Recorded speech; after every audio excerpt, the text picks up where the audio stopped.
할렐루야, 아멘. 귀한 찬양, 귀한 기도, 하나님의 영광을 돌립니다. 우리 주님을 찬양합니다. 아멘. 중국 춘추 시대 제나라의 16대 임금 황공이 제상 관중에게 이렇게 물었습니다. 부함의 한계가 있어. 그렇게 물었습니다. 재물의 한계가 있느냐 이 말입니다. 그러자 관중이 답합니다. 물의 한계는 물이 없는 것입니다. 부의 한계는 사람이 부에 만족하는 것입니다. 그런데 사람은 만족할 줄을 모르고 부를 탐하여 마침내는 몸을 망칩니다. 어쩌면 이것이 부의 한계인 줄 모릅니다. 그랬어요.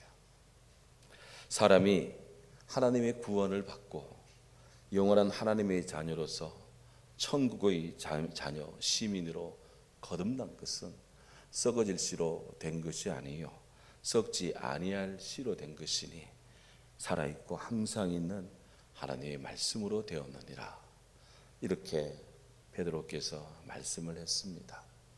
이어서 온 천하 사람들을 향해서 인생은 풀처럼 곧 말라버리고 꽃처럼 인해 떨어져 버리는 그런 인상무생의 한계에 늘 봉착하지만 오직 하나님 말씀은 영원토록 존재한다. 그렇게 선언하며 영원한 하나님의 나라를 사모하라고 오늘 우리에게 말씀하고 있습니다.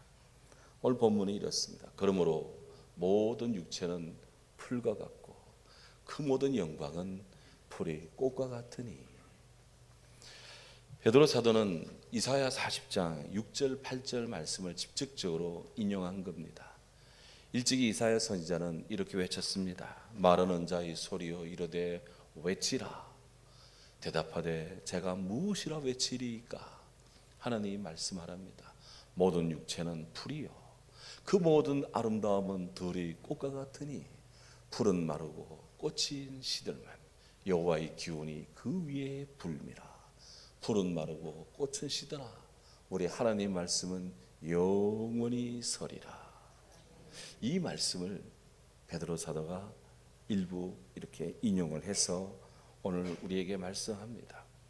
베드로 사도는 당시 로마로부터 핍박을 받고 이제 흩어지고 또 방랑하는 그런 초대교회 성도들에게 세상은 이렇게 우리를 핍박하고 억압하고 그렇게 하여 참으로 우리를 아무것도 아닌 존재인 것처럼 그렇게 만들지만 하나님은 영원하시다. 그렇게 하나님을 바라보게 하고 천국을 소망하게 합니다. 세상의 모든 것이 없어지고 사라질지라도 하나님의 말씀은 영원하며 그 말씀으로 그리스도 안에서의 구원은 영원하다.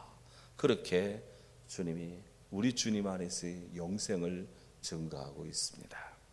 참으로 감사한 말씀입니다. 풀과 같은 인생, 꽃과 같은 인생, 이런 성경의 말씀들을 비춰보면 우리 인간이 본질적으로 어떤 존재인지를 오늘 심각하게 생각합니다. 성경은 인생의 본질적인 측면을 다양한 각도에서 은유하고 비유로 말씀합니다. 인생은 나그네 길입니다. 야곱은 내 나이 135년 지나고 보면 아무것도 아닙니다. 나그네 길입니다. 인생은 벼룩과 같습니다. 뛰어봤자 손바닥 아닙니다. 인생은 흙집에 불과합니다. 시간이 지나면 무너져 내리는 인생입니다. 인생은 배터리 북처럼 빠릅니다. 샥샥 몇 번 왔다 갔다 하는 순간에 그렇게 인생이라는 옷이 다 짜지고 맙니다. 인생은 한 호흡에 불과합니다. 수만 번 들이쉬면 그렇게 울떡 넘어가는 인생입니다. 인생은 티끌에 불과합니다. 뭔가 많이 이룬 것 같아도 다 바람에 사라지고 날아가는 티끌 같습니다. 인생은 쇠하는 꽃과 같습니다. 강대상에 아름답게 꽃이 장식되었는데요, 날이 덥고 또 물주기를 게을리하면 이 꽃이 며칠 안 가서 막 시듭니다. 그래도 시든 꽃이라도 가까이 가서 코대보면 향기는 나요. 하지만 꽃은 시들고 있어.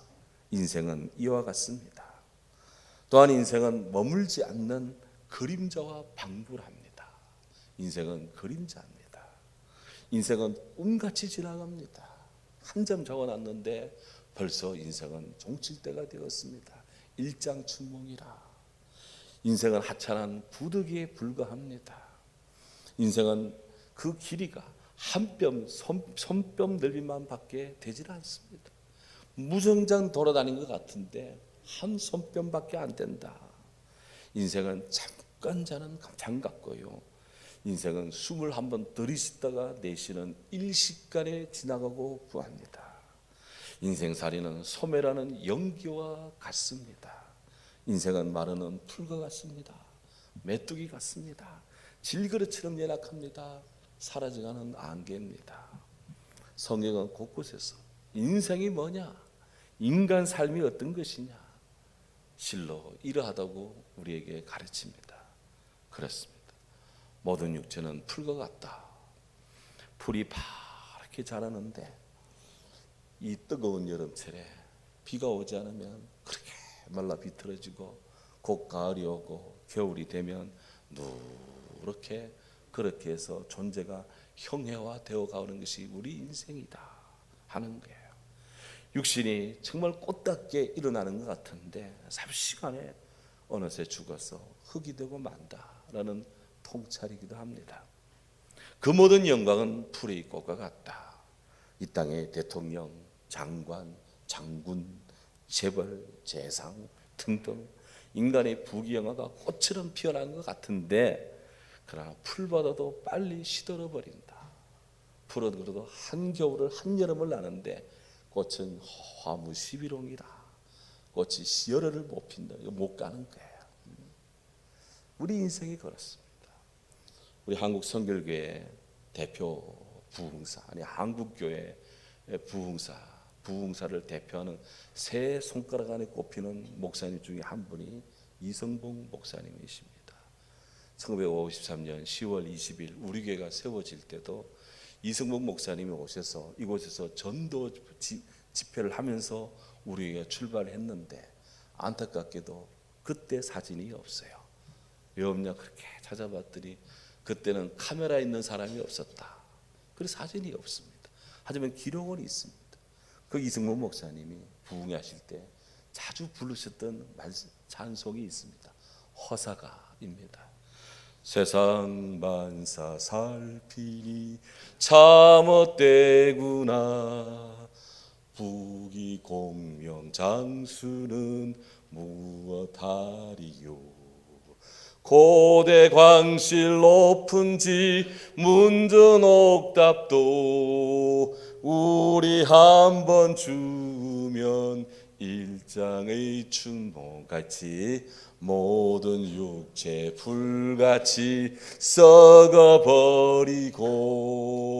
그의 영광 꽃같이 쇠잔하리라. 모든 학문 지식도 그러하리니 인간 일생 경영이 바람잡이뿐.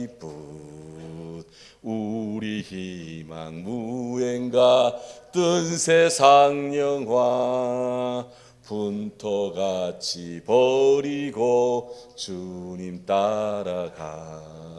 천국 낙은 영화 중 평화의 세계 영원 무궁하도록 누리리로다. 성결교회 교인들아 예수 잘 믿세. 눈이 오나 보이오나 교회 나오세. 기도하고 찬송해 말씀 행하여 천국 가서 우리 다 다시 만나세. 아멘.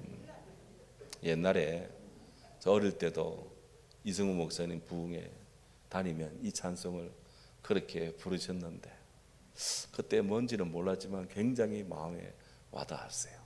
몇십 년 동안 이거 잊고 있다가 이 말씀을 준비하는데 이 찬송이 떠오르더라고요.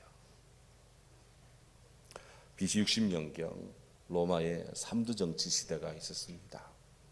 폼페이우스, 크라수스, 율리우스 카이사르, 이 세 영웅 호글이 좌우를 겨루던 그런 시대였습니다. 폼페이우스는 군대를 관장했고 크라수스는 로마 역사상 최고의 부자였습니다. 그 로마의 재정을 담당했고 율리우스 카이사르는 정치를 담당했습니다. 이를 이른바 새 우두머리, 새 아주 그냥 수장이 로마를 3등분 내서 다스렸다 해가지고 제1차 3두 정치 시대라 그렇게 이야기를 하는데, 이 가운데서도 폼페이우스, 그는 로마 역사상 최고의 명장 중에 한 사람으로 꼽히는 사람입니다. 그는 당시 실권자 술라의 오른팔이었고요. 정복 전쟁에 나갈 때마다 승리를 쟁취했습니다. 폼페이우스는 지중해 해적들을 다 소탕했고 흑해 연안의 폰투스, 성경의 본도라고 하는 터키 북쪽에 그 본도라고 하는 폰투스 왕국을 아르메니아를 다 제압했습니다. 또한 폼페이우스는 BC 64년에 이 예루살렘을 함락시키고 당시 독립국이었던 이스라엘을 로마의 그런 속주로 만들었습니다. 폼페이우스는 3년에 걸친 아시아, 아프리카 원정을 통해서 로마의 국경선을 유프라테스강까지 쫙 넓혔습니다. 그가 이렇게 3년 동안 제패했던 그런 그 나라들은 약 2,000개의 도시, 1,000개의 도시를 점령을 했고 22명의 왕들을 복속시켰습니다. 3년 동안에 어마어마한 전과를 올렸습니다. 그가 정복 지역에서 거둬들인 재화가 놀라운데요. 금 2만 달란트를 그가 가졌습니다. BC 61년에 폼페이우스 개선식이 로마에서 열렸습니다. 폼페이우스는 알렉산더 대왕이 입었던 망토를 걸치고 104마리 백마가 이끄는 황금 마차에 서서 막 로마를 쫙 다니니 막 온 로마의 사람들이 폼페이우스를 열광을 했습니다. 그는 로마의 이 카피툴루누스 언덕에 삼신전에 올라가서 주피터에게 그렇게 그는 신에게 제물을 바치고 로마의 십정관이 되어서 그의 영화가 하늘처럼 올라갔습니다. 그런데 그것이 폼페이우스의 영광이 거기까지였습니다. 그 후 폼페이우스는 급속도로 추락하기 시작을 했습니다. 카이사르와 시저와 권력 투쟁에서 패배합니다. 그래서 그는 이집트 알렉산드리아로 도망을 가서 거기서 살해를 당했습니다. 폼페이우스가 죽은 날, 그날이 BC 48년 9월 29일인데요. 딱 정확하게 13년 전 그가 승리의 개선식을 했던 그 9월 29일, 그의 생일이자 그 영광의 날에 그가 죽은 거예요. 칼로서 망한 폼페이우스의 칼이 칼 때문에 망하게 되었다 하는 겁니다. 이게 끝이 아니에요. 3두 정치의 축이었던 로마 최고의 부자 크라수스가 있습니다. 그는 로마 경제를 지배하던 큰손 지배자였습니다. 우리 흔히 큰손 하지요. 크라수스가 큰손이었습니다. 이 크라수스에게 돈을 구제하는 정치가가 없었대요. 크라수스는 일단 돈이 필요하다면 무조건 돈을 빌려준답니다. 무이자로 빌려주고 대신 상환받는 액수는 그 마음대로 정했답니다. 이 크라수스는 정치적으로 율리우스 시저를 후원했어요. 그런데 거기까지는 좋았습니다. 그런데 크라수스도 야망을 품었습니다. 군사적 명예까지 탐했습니다. 그래서 시리아 군단을 이끌고 유프라테스 동편에 있는 파르티아, 오늘날의 이란입니다. 그 이란을 정복하고자 대규모 정벌에 나섰습니다. 처음에는 승리하는 것 같았어요. 하지만 파르티아의 유인 작전에 말려들었습니다. 전 병력이 전멸을 했습니다. 크라수스도 포로로 잡혔습니다. 그가 얼마나 부자인지 파르티아 제국의 병사들도 알았어요. 그래서 파르티아를 처형하는데 어떻게 처형했느냐? 금을 금을 녹여가지고 금물을 이 크라스 입을 벌리고 거기다 부으면서 돈 신이여 이거 먹고 부자 되라 잘 살아라 하면서 금물을 부어 죽여버렸습니다. 금으로 망한 자 금으로 망했습니다. 성경에 있는 이 말씀 그대로예요. 율리우스 시저도 사랑하는 그런 집안의 형제 브루투스한테 칼을 맞고 나중에 죽지요.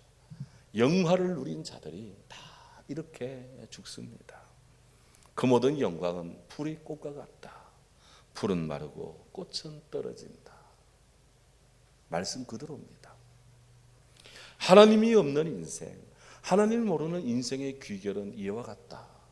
베드로가 오늘 그렇게 말씀합니다.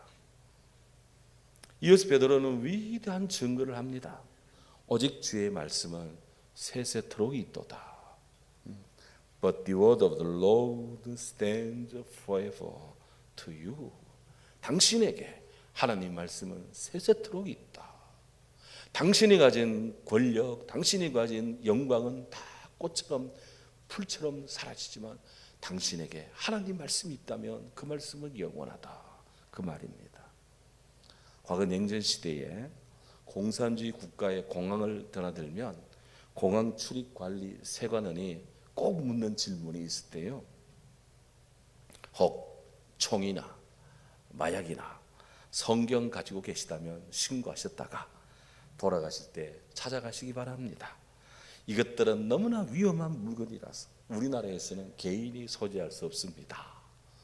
러시아를 가면 꼭 이런 질문을 들었답니다. 우리 총이나 마약이 위험한 줄은 아는데 성경을 대단히 위험한 물건 취급하다니. 사실 총과 마약과 성경에 공통점이 하나 있는데 죽이는 것이래. 죽이는. 어떤 면에서 총은 사람의 육신을 죽입니다. 마약은 사람의 정신을 죽입니다. 그런데 성경은 사람의 욕심을 죽이고 죄로 부패한 자아를 죽입니다. 이런 총과 마약에 맞거나 걸리면은 그야말로 몸도 마음도 다 죽는데 성경을 받으면 주의 말씀이 그 안에 들어오면 그렇게 죽을 자들이 다 살아나는 생명의 역사를 일군다. 이거 아니에요? 와. 죽인다는 점에서는 총이나 마약이나 성경이 공통적인 것 같아도 죽이는 대상이 절대적으로 다르다는 차이점이 있습니다. 분명한 것, 일반인들은 총이나 마약을 소지해서도 안 됩니다. 가까이 가서도 보고자 하고 맛을 보고자 해도 안 돼요. 하지만 성경은 절대 권고사항입니다. 성경은 얼마든지 가까이 가져도 좋습니다. 시편 119편 50절에 시인이 고백합니다. 이 말씀은 나의 고난 중의 위로라. 주의 말씀이 나를 살리셨기 때문입니다. 말씀 없으면 다 죽는데 그 죽은 인생이 하나님 말씀으로 살아납니다. 이게 성경의 고백이에요. 말씀입니다. 시편 119편 105절에 주의 말씀은 내 발의 등이요 내 길의 빛이니이다. 아멘. 이어지는 130절에 보면 주의 말씀을 열면 빛이 비추어 우둔한 자로 지혜롭게 깨닫게 합니다. 성경이 얼마나 귀한 거예요. 그 이런 성경을 위험하다 했으니 성경을 위험하다고 한 나라치고 잘 사는 나라 있느냐? 성경을 위험하다고 한 나라치고 세계 평화에 기여하는 나라 있느냐? 없습니다. 하나님의 말씀 성경 이 말씀을 읽고 사랑하는 사람들은 그 안에 죄를 죽입니다.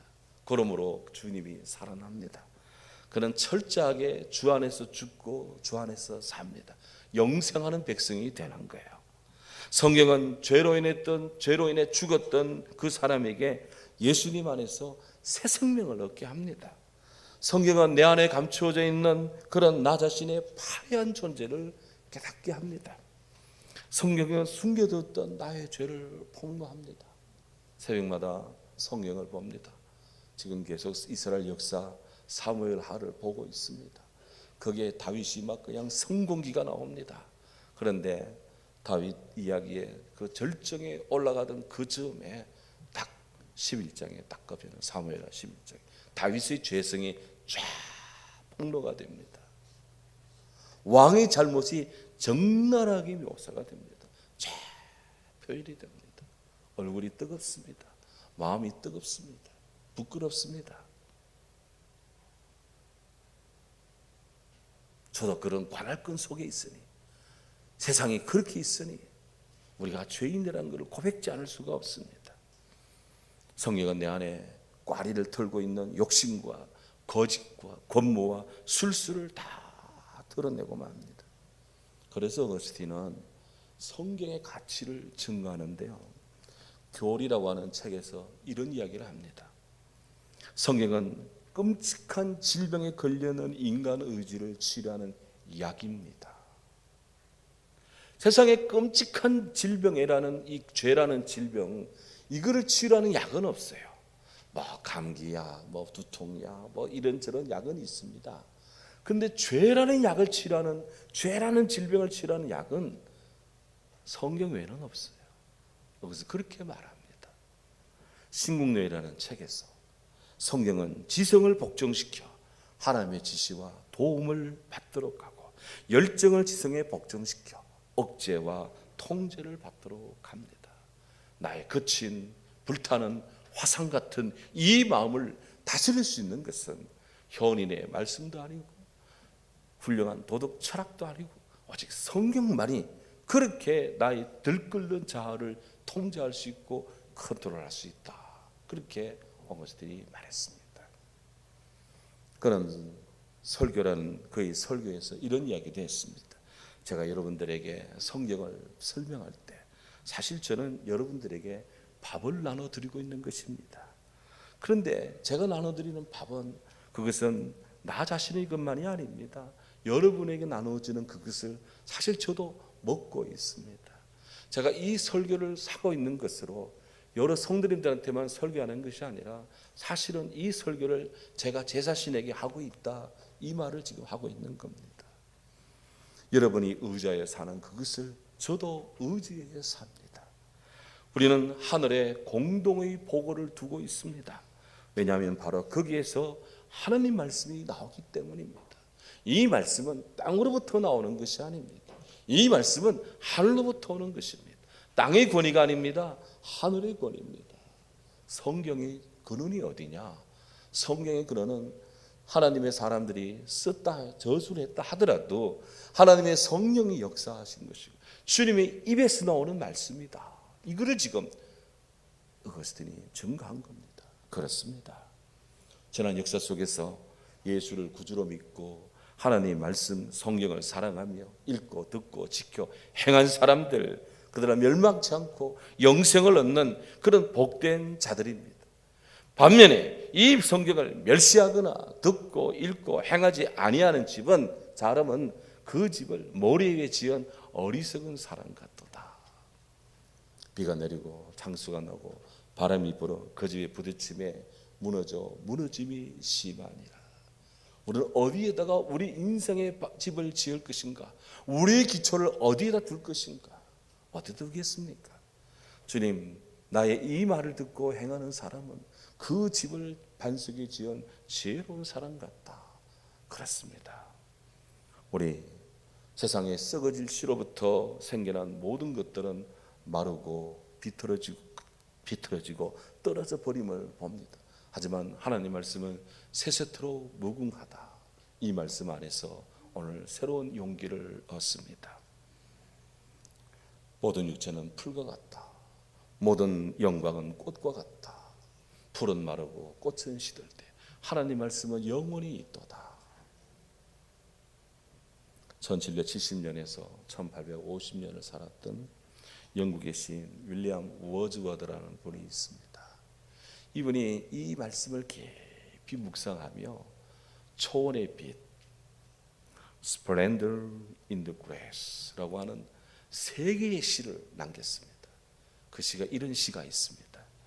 한때 찬란하게 빛나는 빛이었지만 이제는 내 눈앞에서 사라져가고 다시는 찾을 길이 없을지라도 초원의 빛이여 꽃이 영광이여 우린 슬퍼하지 않고 오히려 남아있는 것에서 용기를 얻으리라. 존재의 영원함을 처음으로 공감하며 사색으로 누그러뜨려 죽음을 간파하는 그 믿음 속에서 세월 속에 현명한 마음으로 남으리라. 유명한 시입니다. 저 고등학교 때 이 시를 읽고 정말 알지도 못했지만 그렇게 마음에 눈물이 나더라고요. 오늘 풀과 같은 우리 인생입니다. 꽃처럼 인해 시들어져 버리는 우리 인생입니다. 그리운 이름들이 하나둘씩 우리 곁을 떠나갑니다. 하지만 하나님의 말씀은 영원히 있습니다. 오늘 이 나라를 바라보며 주님의 이 영원하심을 사모하며 오늘로 주님 안에 뿌리 내리는 복된 인생 되기를 주의 이름으로 축원합니다. 아멘. 사랑